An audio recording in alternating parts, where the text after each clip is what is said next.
رسول کریم صلی اللہ علیہ وآلہ وسلم نے معراج کی رات گنبد نما خیمے دیکھے جو موتی کے بنے ہوئے ہیں اور ان کی زمین کستوری کی ہے.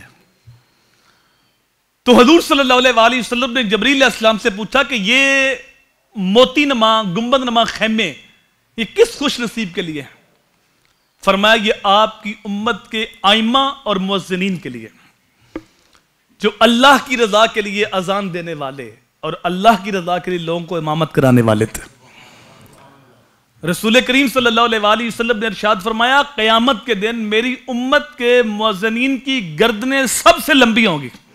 دور سے پہچان لیں گے لوگ کہ یہ حضور کی امت کے مؤذنین ہیں, لوگوں کو نماز کے لیے بلانے والے, حیا علی الصلاۃ حیا علی الفلاح, رب کی طرف سے نمائندگی کرنے والے.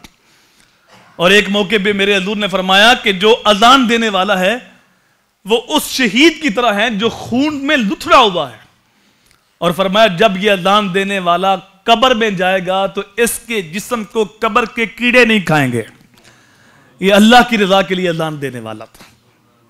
اور تیسری حدیث میں میرے حضور نے فرمایا اذان دینے والا جو ایمان اور اللہ کی رضا کے لیے اذان دیتا ہے اللہ اس کے پچھلے سارے گناہ معاف کر دیتا ہے. جو اللہ کی رضا کے لیے لوگوں کو 5 وقت نماز پڑھاتا ہے, امامت کراتا ہے, مالک اس کے پچھلے سارے گناہ معاف فرما دیتا. تو اذان دینے والا اور لوگوں کو امامت کروانے والا یہ کتنا خوش نصیب آدمی ہے. وہ جو لوگوں کو نماز کی طرف بلاتے ہیں حیا علی الصلاۃ حیا علی الفلاح, آ نماز کی طرف, آ کامیابی کی طرف.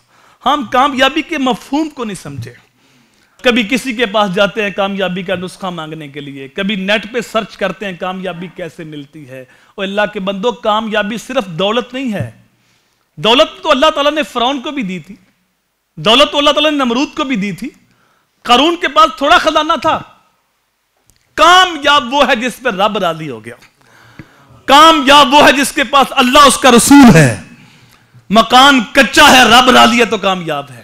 مکان پکا ہے رب راضی ہے تو کامیاب ہے. ہونٹ موٹے ہیں, ناک چپٹی ہے, رنگ کالا ہے, ذات کا غلام ہے, لیکن چلتا زمین پہ ہے, رب راضی ہے تو قدموں کی آہٹ آسمان پہ سلائی دیتی ہے.